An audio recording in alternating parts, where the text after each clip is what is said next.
This program features live coverage of an African safari and may include animal kills and carcasses. Viewer discretion is advised. Good evening, everybody, and welcome to the western flanks of the Great Kruger National Park. That is Kuchava the leopard. She's eating an impala, and this is Safari Live. This is so exciting. We've managed to find the sausage tree pride. Look at this last dash. This is amazing. Look at that incredible strength. 20 seconds. Here come the cheetah. Unbelievable stuff. I'm just keeping my head on a swivel. You never know what's going to happen next in these situations.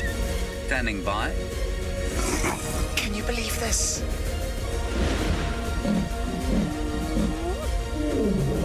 Three, two, one. Live. A very good evening, South Africa. Welcome to the 5th episode of Safari Live on SABC3. We are currently sitting here with a pride of lions that have just got up and they're on the move. So, my name is Lauren, and on camera today I have Senzo. Now, the lions have just got up behind the vehicle, so we will move in a moment. But first things first, happy Mother's Day to all the mothers out there, and the grandmothers and the godmothers, and even the aunts and the sisters. So, we are coming to you from two very different locations this evening, the Sabi Sands in South Africa and the Masai Mara up in Kenya. Two very different places, and right now what you are seeing is actually happening because we are live. So you must interact with us, send your questions and comments to us using the hashtag safariLIVE. Now, just want to take a little look using my spotlight to make sure the lions are, yes, they have gone. So while we go and try and reposition, last week was such an amazing week for all of us here at Safari Live. So let's take a look at what happened. Last week on Safari Live, David looked on with a mixture of horror and awe as a brave buffalo finally fell to the Awino pride after a brutal battle. The chaos and death attracted the attentions of one of the Eldonyo Payek males.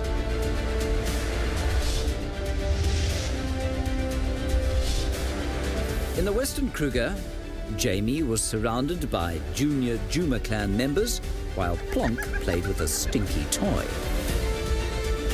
Tristan showed us that the buffalo sometimes win in their endless battle with the lions.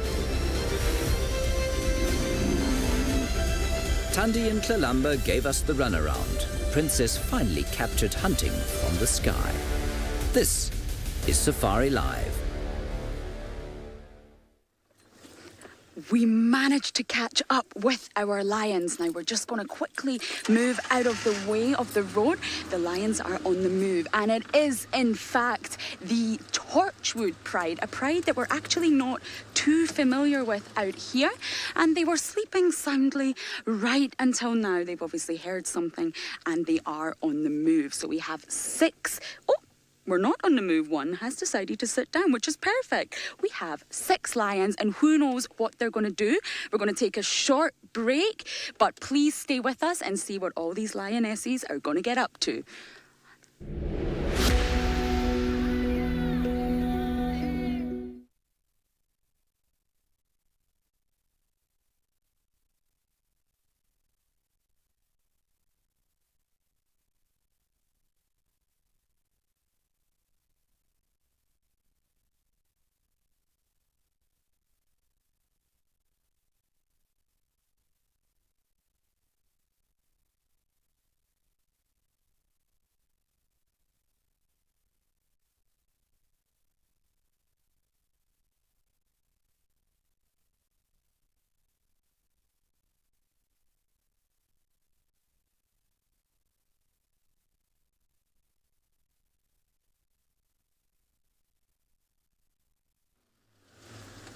So we are just trying to keep up with the Torchwood Pride for those of you who are still on board with us. Very typical. They just got up and moved when we really needed them to stay stationary. So we're going to try and keep up with them and find exactly where they are off to. Now, 5 lioness are ahead and 1 lioness is behind us. So here we have. I'm just going to slow down, pull over, and of course turn my lights off. Okay, here we go. Don't want to disturb them, so I'm just going to pull over to the side and let's see if Senzo can get us a view of these beautiful lioness from the Torchwood Pride.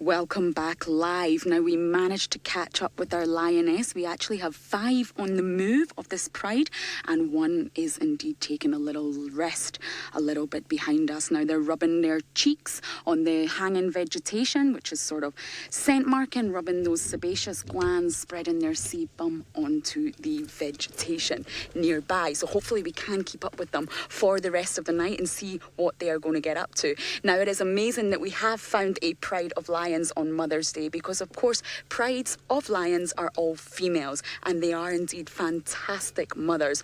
All of the pride will look after the cubs and even suckle the cubs. So let's see if we can just see where they are off to before we lose them. I'm just going to quickly use my spotlight. And of course they are on the move. So we're going to find our fantastic mother lions. And talking of Mother's Day, let's indeed take a closer look at all the different mothers we have out here.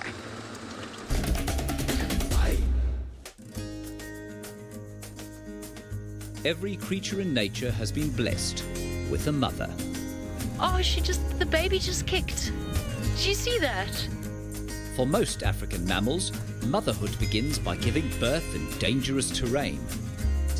Look at that little zebra about to be born.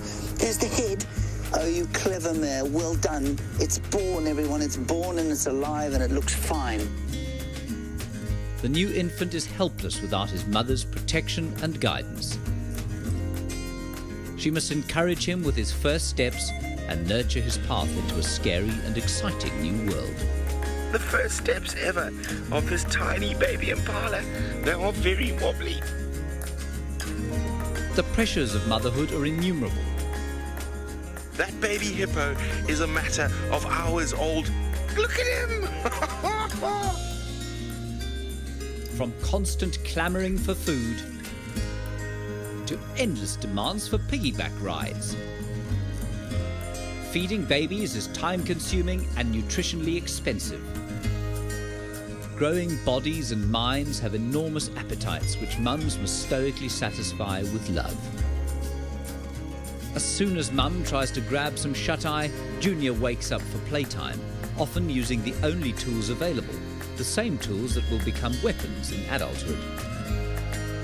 But nature's mothers demonstrate huge reserves of patience for their little ones, for this is what their mothers did for them.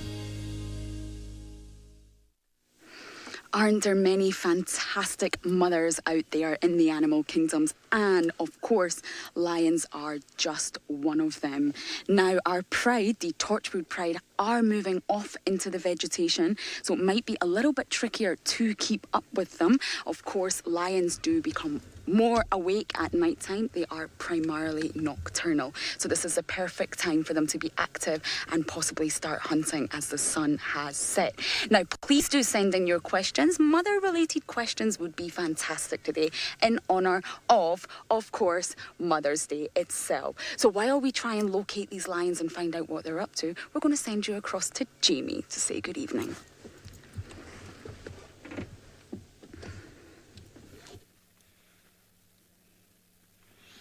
Lauren's lions are alert, but they, of course, rule the night. But for the poor herbivores of the Greater Kruger National Park, the night is a truly scary thing.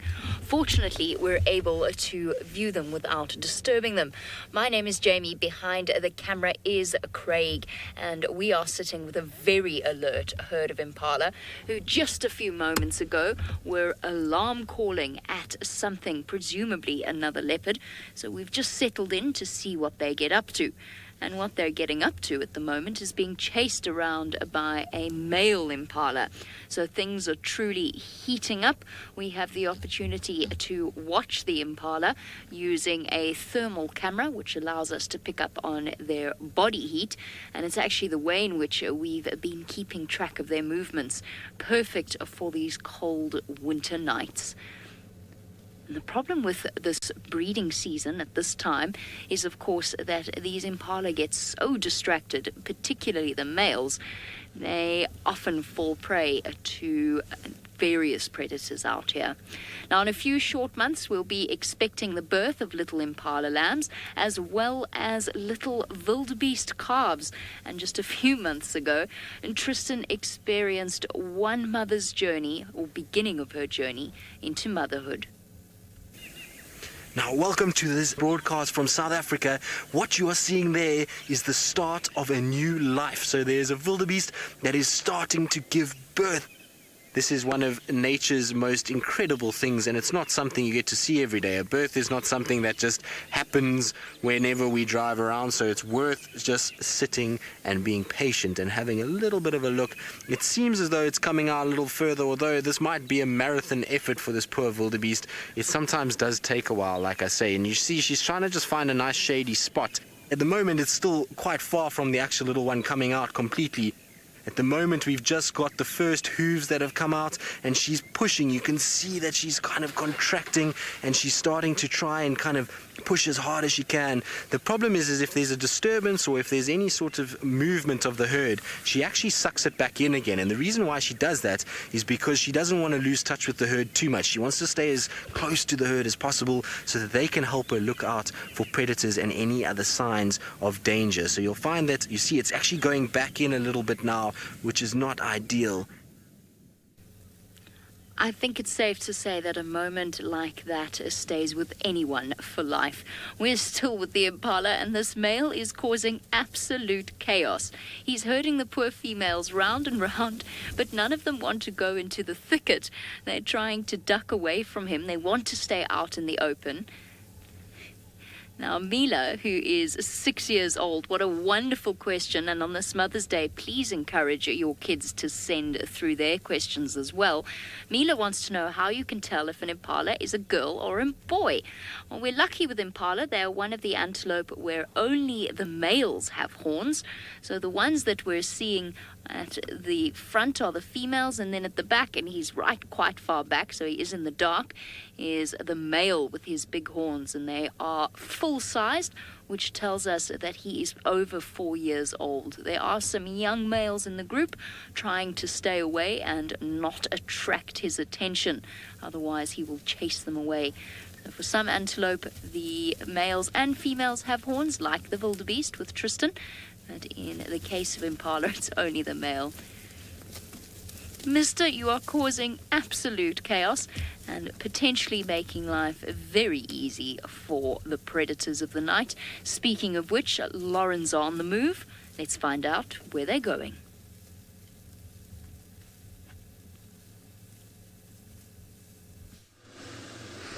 I did have the predators. The lions are in here somewhere. This is where they crossed, and of course they went into the thicket. So I'm just using my spotlight. We obviously avoid using artificial light on the animals. We have our IR camera, but just to see if I can get a glimpse of those reflective eyes, I am using my spotlight. Now, those lioness were the Torchwood pride, a pride that we're not too familiar with. They're named after an area very close by us, we called Torchwood, believe it or not. But we do have another dominant pride in this area that we spend much more time with, and that is the Nkahoma pride, a fantastic pride of lions that we have known very well over the years.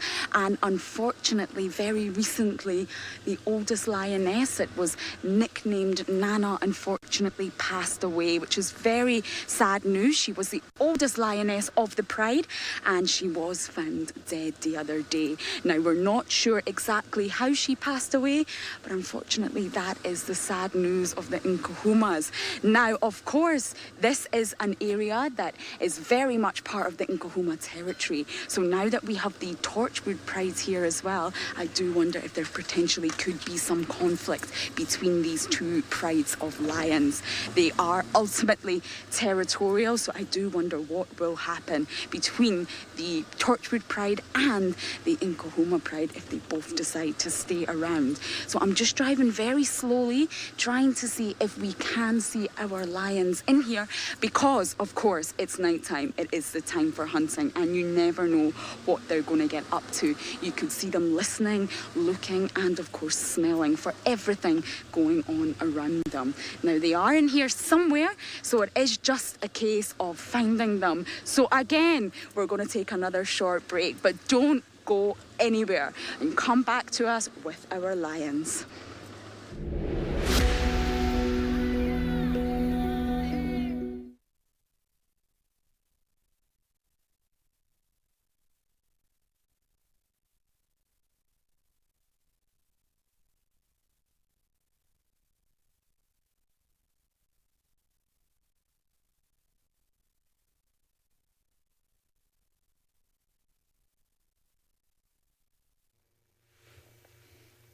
Hello everybody watching on the ad break. Here is Guchava, found by Jamie.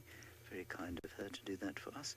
And unfortunately she didn't have any signal. We've got very dodgy signal here, so we've been very lucky actually that she moved away from her kill, and she's now sitting on a termite mound, kind of.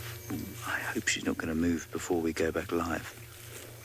We have 90 seconds, and so I suspect what's going to happen is that she's going to get up, do a backflip and disappear within the next 90 seconds. And if she could, she'd probably raise her the middle digit of her front foot in my direction. Although I hope she doesn't. So she's left her kill. She had some trouble with some hyenas earlier. I don't know if that's why she left it, but it's a fully grown male impala.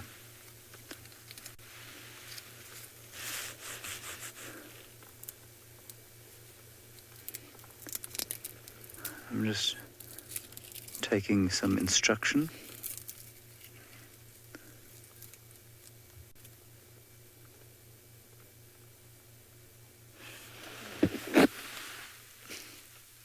You got comms, Dave? Okay, 30 seconds. 20.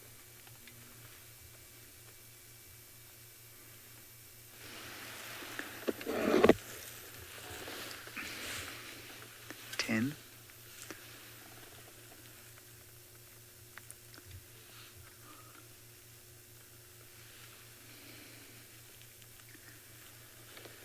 'Welcome back live, everybody. Our leopardess, whose name is Guchava, has just left her kill. Now, we think she's left her kill, a fully grown male impala, because there are hyena in the area. She did have trouble with that earlier.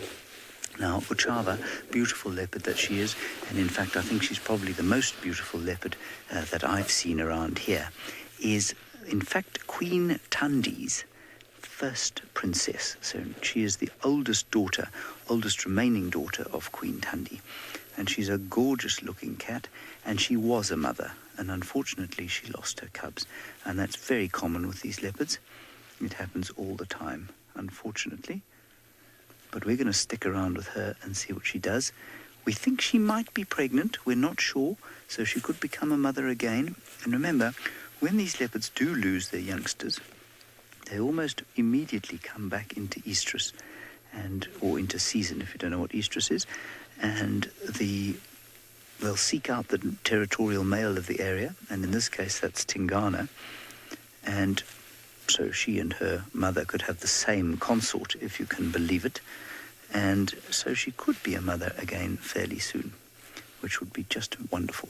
We're not going to leave her. We're going to sit here right now and hand you over to the past, where Brent Leo Smith was watching the Nkuhuma Pride hunting buffalo, led by the unfortunately recently deceased Nana.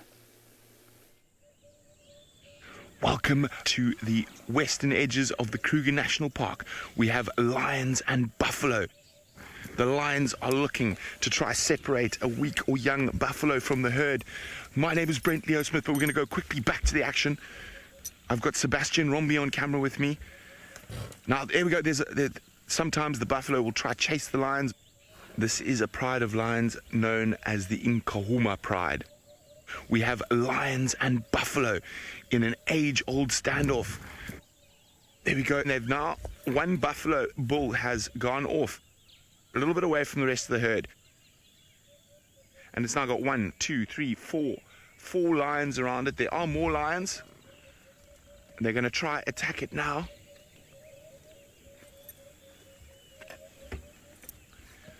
Oh, there we go. Hunting buffalo is an extraordinarily dangerous venture for the lions. A mistimed leap into the air could mean being skewered on their horns or potentially kicked or crushed. It's something that is very, very dangerous and attempted by truly courageous lion prides, which of course the Nkuhumas are and always have been.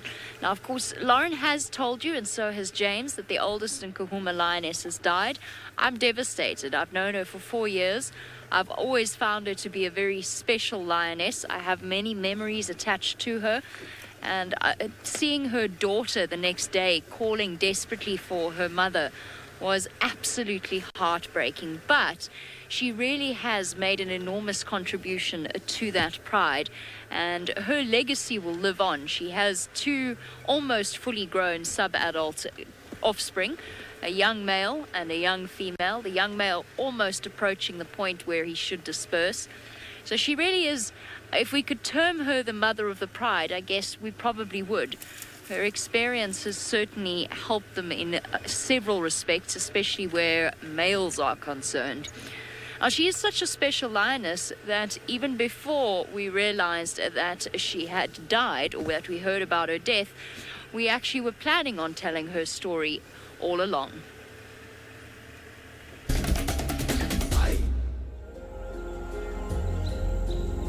The oldest Nkuhuma lioness was born in the summer of early 2008. We don't know how many cubs she's had over the years, but 2 of her daughters from 2016 are now part of the Nkuhuma hunting party. In September 2017, the old girl received a severe laceration to the left hip, most probably from a buffalo horn. The injury was debilitating, and for a solitary cat, it would almost certainly have been fatal. But feeding off the pride scraps gave the old lioness nutrition and time to heal. The wound remains open because it's over a constantly stretching joint, but her rough tongue and antibacterial saliva have prevented infection. The oldest Nkuhuma still leads her pride on the hunt. A devastating loss for the Nkuhuma pride, but her contribution will never be forgotten. And I certainly appreciate the last 4 years of spectacular moments that she's given me. I still remember when her cubs were tiny, and she was caring for them in a dried up riverbed not far from where I am now. Princess Kimberly, you say that it is incredibly sad that Nana passed away. It is sad, but it is part of the natural cycle of life. I know we say this a lot, we sort of harp on about it, but it's one way of understanding nature with both her good and her bad sides. And you know what? I honestly think she was in quite a lot of pain still with that injury. She was always restless, always uncomfortable. She could never settle down. Well, speaking of animals that haven't settled down, although perhaps for a different reason, let's go find out whether or not James agrees with me that Kuchava looks like she might become a mother again. So very sad. but there's a happy story playing out here. David, who is on camera today doing a superb job, has just spotted that we think she is lactating. So we're going to look away from her beautiful face and down into her belly. Now you can't see it that clearly here, but just before you came back to us, she shifted her belly slightly and we could see her teats, and it looked to me like she may well be lactating. In other words, that she may well have cubs, which is very exciting news indeed. So that is just spectacular. On Mother's Day, we may have discovered a brand new mother. Now, if you'd like to tell us how that makes you feel, you can do so in one word.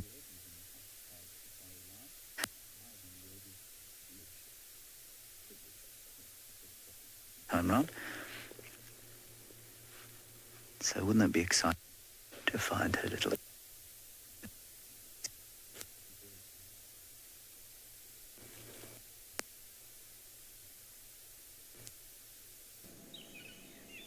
Amazing. You know, Africa is not always about the big predators and all of the other things that go on out here, the big animals. Sometimes seeing something like this is just as special as seeing any of those. And you can see she's really pushing her stomach now. Big breaths to try and push out. So it's starting to come now. It's going to be not too much longer. You can see all the fluid inside of the sac. There we go. Come on, girl. You're almost there. She's gone a long way now. Those front legs are out, or the legs are out, most of it. You can see it's starting to get a little uncomfortable now for her, so she's not walking as much. That back legs are starting to kind of sit down a little bit, and she's definitely pushing. She's no longer feeding like she was earlier. That birthing season is something that we look forward to each and every single year. It's always so special to see the little antelope cantering about and using their little wobbly legs. Now, I do apologize for the small technical glitch that we had with James. Clearly, he got so overly excited about the prospect of leopard cubs that our sound disappeared completely. So I apologize for that. It will be sorted out in a little bit. We're moving out onto a big open area that is right outside the place, the camp that I live in. And the reason that I'm going there is because it's where the antelope congregate during the dark nights. It's nice and open, they can see quite far. But what that means is, of course, it also attracts a variety of predators. And at the same time, I'm also looking for little nocturnal things. James, however, doesn't have to look very far. He's back, hopefully with sound. Let's go and find out.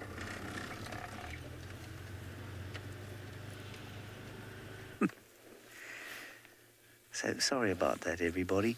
I'm not sure what happened. We obviously do have technical troubles from time to time, broadcasting out of the middle of nowhere here on the western fringes of the Great Kruger National Park. Now, we were talking about the fact that she may well have cubs, and you can see that the fur on her belly is very, very ruffled indeed, and perhaps me time, as all mothers need to from time to time. I know my mother still needs to have a bit of me time. Giraffe girl, you say you're overjoyed. Well, let's not count our chickens or our cubs, but hope that we see them very soon. Just we have baby leopards as well.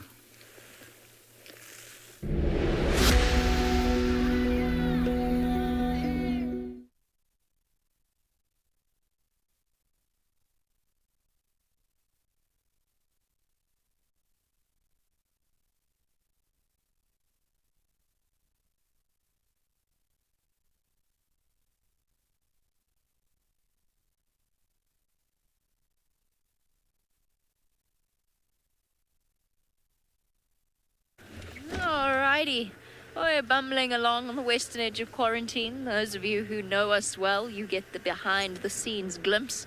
Clearly my vehicle didn't manage with signal at Kuchava, but fortunately James's did, which is a massive relief. We were taking quite a risk there, and it was terrifying for a few moments. It's hanging in the balance, but it seems to have worked out. Quick question. Did anybody hear a leopard calling at the dam camera? Because I would really appreciate knowing if you did, because Twitter seems to have gone down completely. So those of you watching on YouTube, you can drop me a little line there. Little inside info, if you wouldn't mind, in the chats, if you've heard a leopard calling on the dam camera, because James sent me racing off in this direction, so I'm hoping we might actually find something here. Please. Please. Thank you, I would really appreciate that. Or, you know, help me find something else in the 90 seconds we have to go until we go back onto national television with my spotlight waving around aimlessly. Oh, there's an impala. Goodness me, I don't think I can say another word about impala. It's also very far away. Too far away. Come on, chameleon.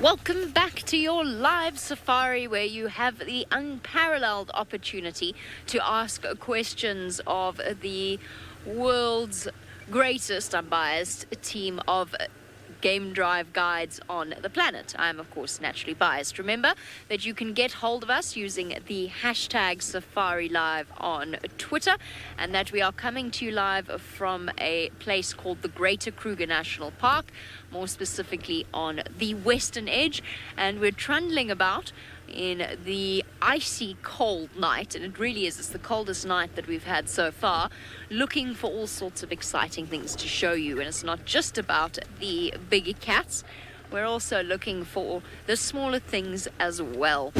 The big things do count, though. We've spoken about how dangerous buffalo hunts can be. Why don't you head across and find out whether or not the Nkuhumas were able to manage their buffalo hunt.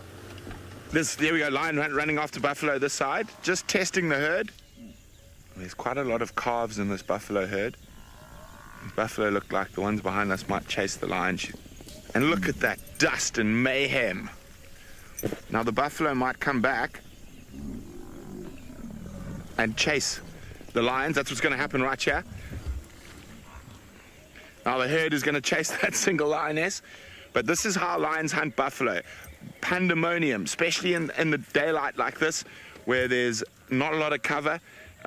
They'll test, push, and hope to get a young or weak buffalo away from the main body of the herd. Many times I've seen a lion thrown meters into the air on the horns of a buffalo.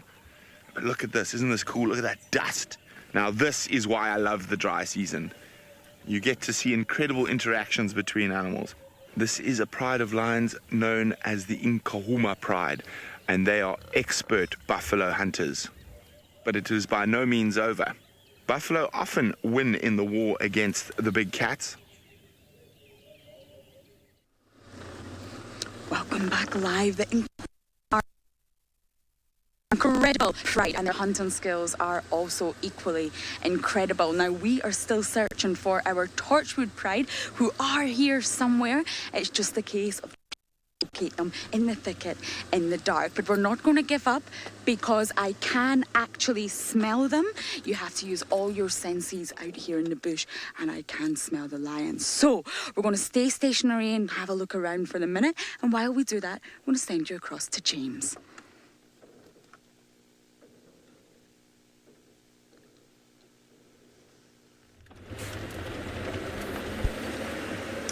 All right, we've left our kitty cat now. She's fast asleep, so we're going to see what else we can find in the last part of our drive. And hopefully one day we'll be able to introduce you to her new babies. Now, Tristan, as you have seen, was having a quite marvellous time with that wildebeest who was giving birth a little while back. I think it looks like quite the most painful process in all of nature, but at the same time, quite the most beautiful process in all of nature. Come on, girl. You've got to keep pushing. I think she's just got to clear those hips. Once she clears the hips of this little wildebeest and the tummy area, then it's those front legs and head will come out quite quickly. So it's a little process, unfortunately. You see, she's also wary. She's got to stand up. She's got to look around, make sure that there's nothing stalking about, and make sure that she's got a situation where she's safe. So she'll just have a little look around, and then she'll probably start to push again. She's getting there. Come on, girl. You're almost there. I know it's tiring, but you're getting there. Come on. Big push. There we go, it's coming. We're in the best possible place as well. How incredible is this? Wow. Come on. There we go. You see that thickest part is kind of out now, so we're getting there. No, don't get up. Come on. We needed you just to push a little bit more. Come on, girl. So quite a shocking thing to see, especially for those of us who will never give birth, and quite thankfully so, but quite remarkable at the same time. Amanda, you said that the thought of Guchava having new cubs is joyous. That was your one-word tweet. That's a good one. Absolutely. If you were to see tiny baby leopard cubs, I assure you joy would be the most powerful emotion you'd feel. What we're doing now is heading towards one of the waterholes up north, where we think Princess Tlalamba, Guchava's younger sister, has been knocking about for the last little while. We think also that she is most likely on a kill because her tracks have not been crossing the road. Now, this time of the year is really a bit of a disaster for male impala because they are thinking about nothing but mating and sex. So they're not eating and they're not looking for predators, and it means that the leopards are having an absolute field day. Now, we found Tlalamba many times around here, and much of the learning that she received from her mother Tundi took place in this very area. The dappled light of a Tambuti grove was the perfect spot for dedicated Queen Tundi to ambush a meal for her daughter. The Tambutis provided security for the wise mother to stash her prize.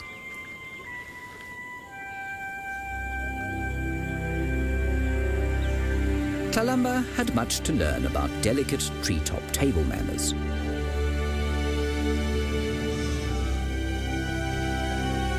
With her belly full, the princess was playful, and without a sibling, her normally impatient mother was the only available playmate. Perhaps these games conjure up joyful memories of the Queen's own cubhood. She certainly seemed to have fun. For a while, at least. Eventually, more pressing matters, like the need for a snooze perhaps, ended Tundi's part in the afternoon game.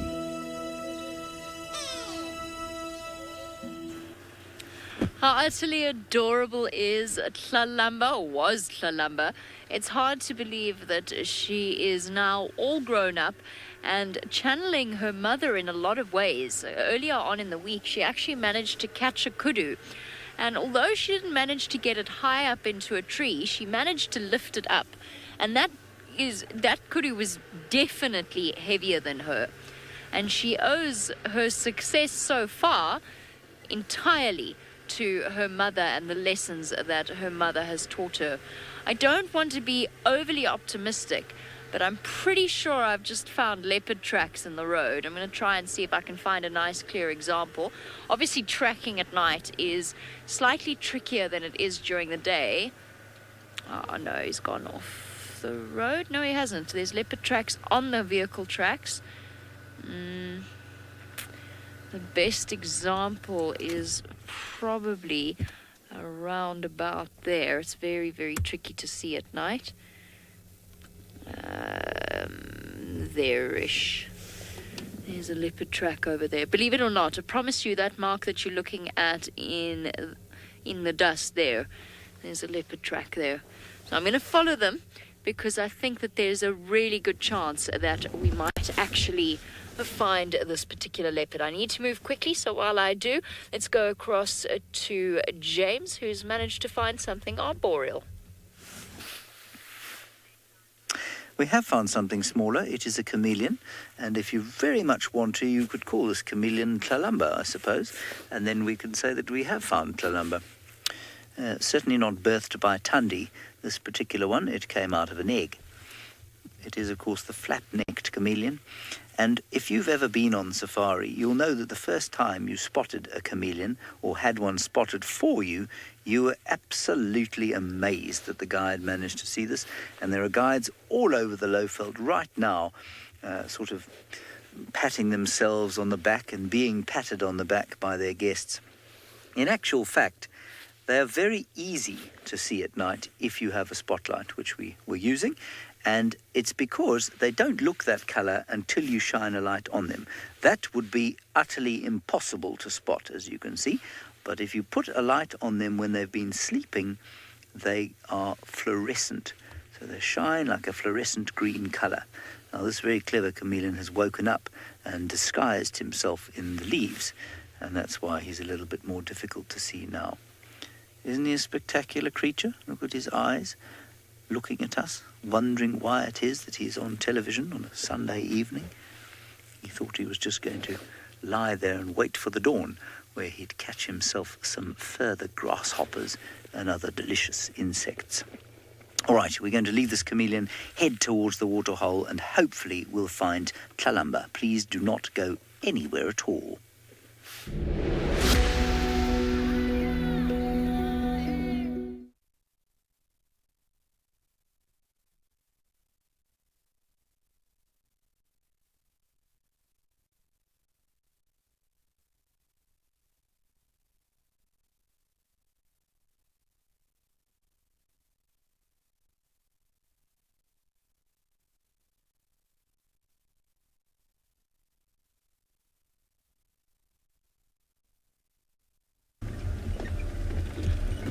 I'm pretty sure I found Hukumuri's tracks and they are burning fresh. If there was a leopard calling on the dam cam, that was definitely him. Well, there's a good chance it was him. That's a scrub hare. I've lost them now. He could take one of 3 routes, and I've taken the middle one.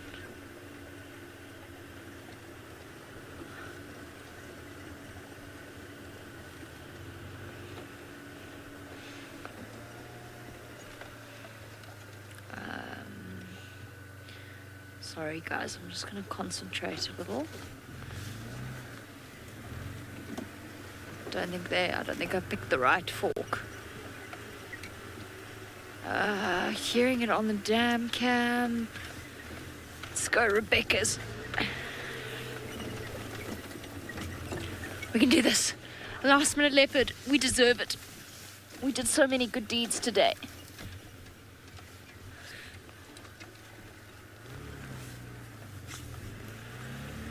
Thanks, Emma. Emma believes in us.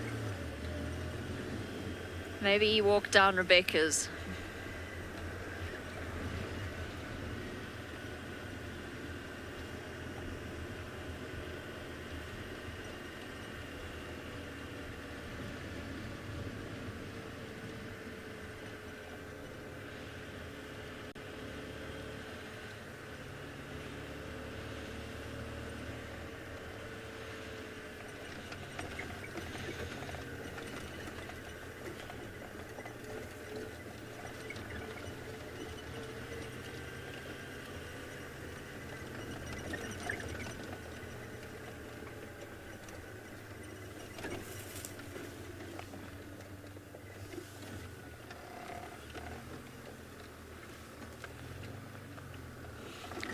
Welcome back. Live, of course, is always entertaining, especially when you are dealing with wildlife.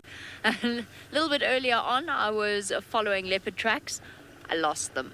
I've lost the leopard tracks I was following, but he only really is likely to go one of 3 ways. I went down the first way, and that wasn't very successful, so I'm double-checking here to see whether or not he's wandered along this road. And I'm listening at the same time, trying to hear over the sound of the engine whether or not he actually calls that deep sawing sound of a territorial leopard. Know that it's a male. judging by the size of the tracks, and I can see that they were crisp and fresh from earlier this year. We're banking on a little bit of luck. Mostly luck, actually. I was going to say a touch of skill, but it's at this point mostly luck and a little bit of speed as well, because he tends to move quite quickly, this particular leopard. I think it's Hukumuri. All right, well, speaking of luck, I think it dictates a fair amount of goings-on out here in the wild, and it's time for you to find out whether or not the Nkuhumas were lucky, or perhaps the buffalo were. Look at that, look at that. Isn't this absolutely incredible? More lions running in. I think the buffalo might win this bout though. But you never know, the tables can turn very, very quickly.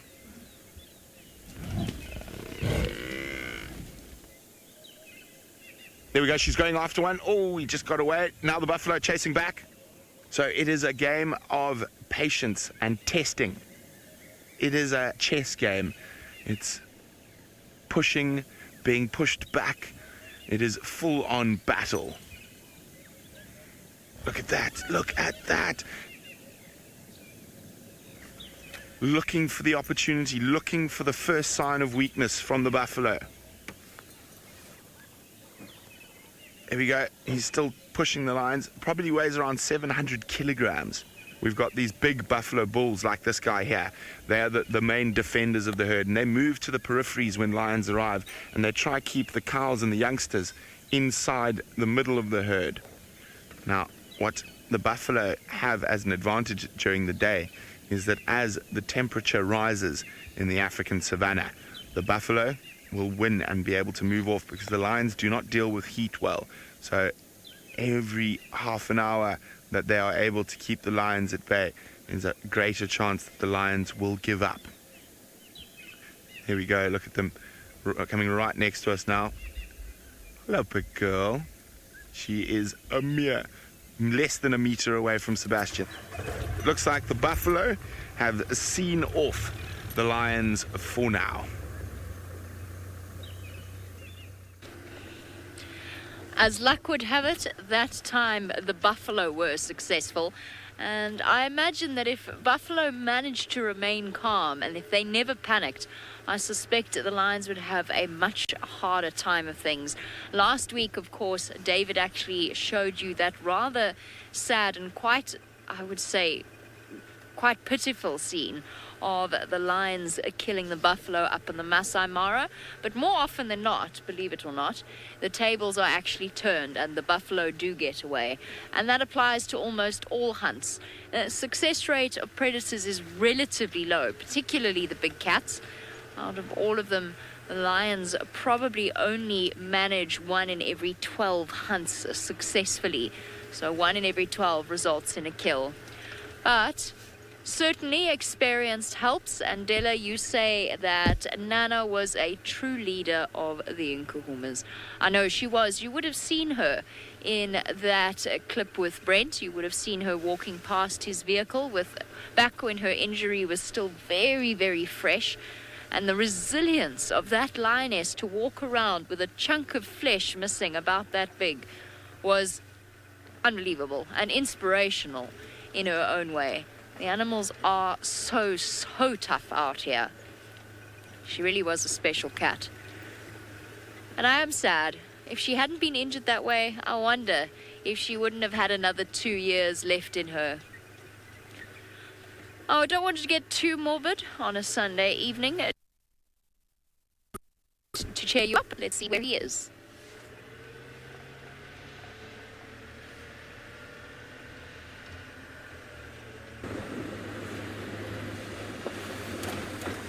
Sorry about the breakup of signal there, everybody. Like I say, a couple of technical difficulties broadcasting out of the middle of nowhere.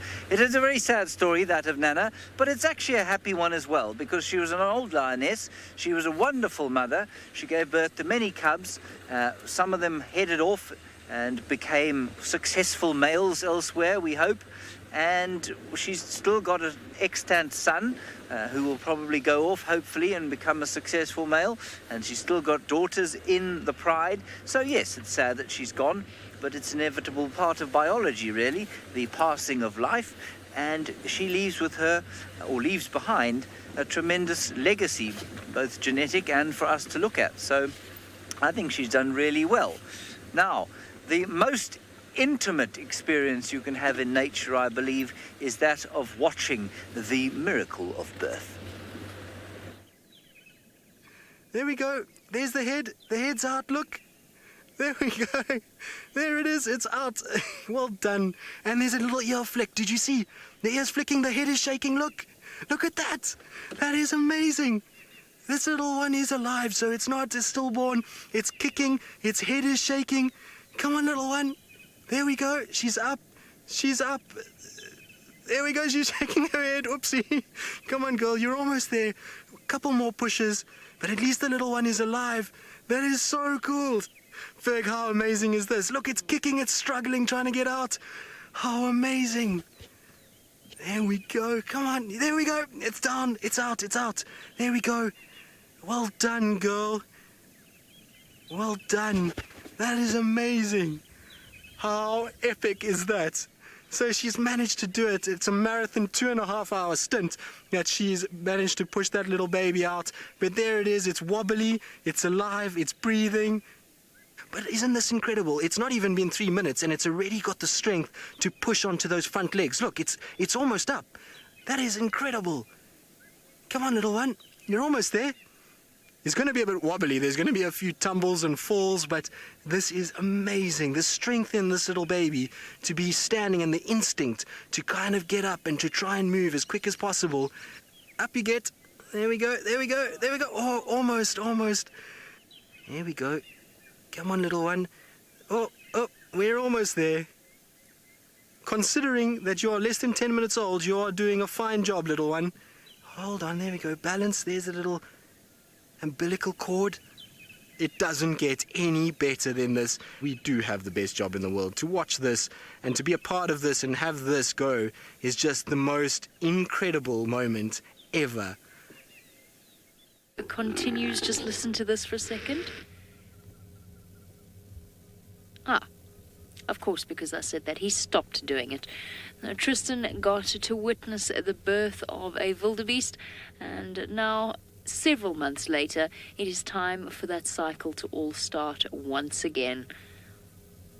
And the male impala have one thing and one thing only on their minds, and that is finding females and creating the next generation of impala lambs. Thank you so much, Mr. Ram, for right now, in the last minute of our live safari, choosing to relieve yourselves. You know, they say you shouldn't work with children or wildlife, and, well, I mean, that's the sort of thing that happens.